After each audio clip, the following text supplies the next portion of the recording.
Hi friends, అందరూ ఎలా ఉన్నారు? అందరూ బాగున్నారా? Welcome to my channel. నేనైతే చాలా బాగున్నానండి. భవ్య ఏంజల్ 2013 ఈరోజు మంచి క్యాబేజీతో ఫ్రై అండి. ఎగ్ ఫ్రై చాలా అంటే చాలా బాగుండిద్ది. రోటీలోకి, రైస్లోకి ఒక్కసారి చేసుకున్నారంటే మళ్ళీ మళ్ళీ తినాలనిపించే విధంగా ఉంటుంది. ఈ వీడియోని అయితే స్కిప్ చేయకండి. ప్రాసెస్లోకి అయితే ఇప్పుడు మనం వెళ్దామా? సరే పద, నాతో పాటు మీరు కూడా రండి. ఒక కడాయి పట్టుకొని అది వేడైన తర్వాత కొంచెం ఆయిల్ అయితే వేసుకోండి. ఆయిల్ కొంచెం హీట్ అయిన తర్వాత కొన్ని జీలకర్ర, కొంచెం ఆవాలు, కొంచెం పచ్చిశనగపప్పు కూడా వేసుకొని కొంచెం ఫ్రై అయితే చేసుకోండి. ఆ తర్వాత ఒకటి వెండుమిరపకాయ కూడా కట్ చేసి వేసుకోండి. ఆ తర్వాత కొంచెం పచ్చిమిరపకాయ చీలికలు కూడా ఒక 2 కట్ చేసుకొని అలా వేసుకోండి. ఇవన్నీ కొంచెం ఫ్రై అయిన తర్వాత సన్నగా తరిగి పెట్టుకున్న ఉల్లిపాయలు కూడా యాడ్ చేసుకోండి. ఉల్లిపాయ కొంచెం సాఫ్ట్గా వచ్చేంత వరకు ఫ్రై చేసుకుంటే సరిపోతుందండి. ఆ తర్వాత ఒక రమ్మ కరివేపాకు కూడా యాడ్ చేసుకొని ఫ్రై చేసుకోండి. ఆ తర్వాత క్యాబేజీ కట్ చేసి పెట్టుకున్న ముక్కల్ని అయితే మంచిగా తరిగి పెట్టుకొని ఉన్నాం కదా, అది కూడా వేసుకొని మంచిగా ఫ్రై చేసుకోండి. కలుపుకోవాలి మొత్తం కలిసే విధంగా ఆయిల్. ఇది కొంచెం బాగా మగ్గిపోవాలి అండి. దీంట్లో కొంచెం సాల్ట్, ఒక 2 టేబుల్ స్పూన్ సాల్ట్ అయితే యాడ్ చేసుకోండి.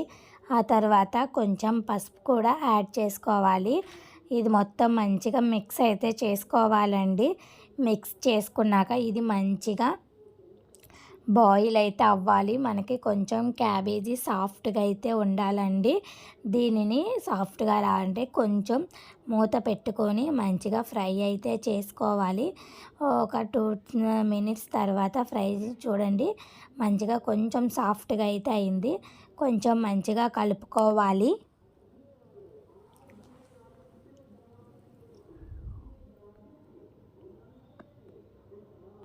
చూడండి, క్యాబేజీ మంచిగా సాఫ్ట్ అయింది కదా, ఇలా చేత్తో చూస్తే తునిగిపోతే మంచిగా సాఫ్ట్ అయినట్టు.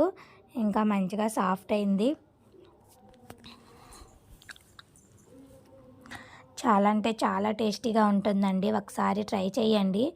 ఇంకా కొంచెం సాఫ్ట్గా అయిన తర్వాత ఒక 3-4 ఎగ్స్ అయితే ఇలాగైతే పగలగొట్టుకొని వేసుకోవాలండి.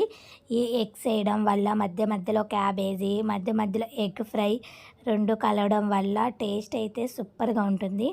దీన్ని వెంటనే అయితే కలపకండి.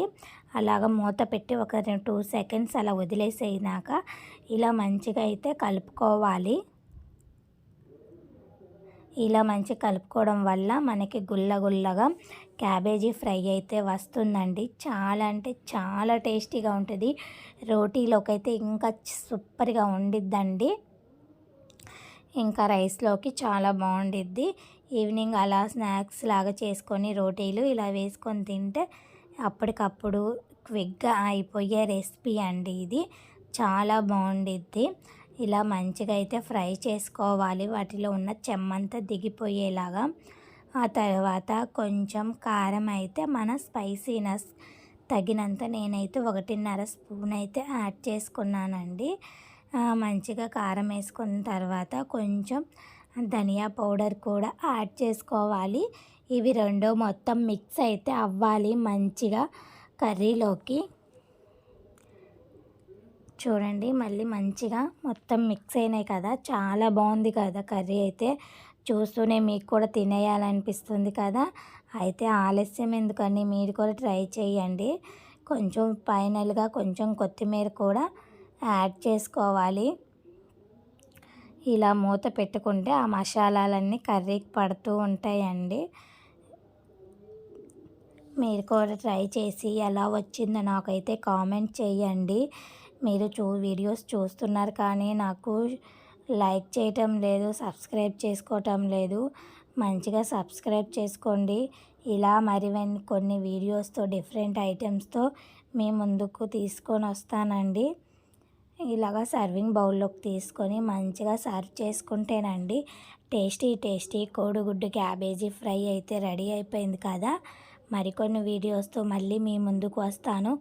Watching for you. Thank you for watching.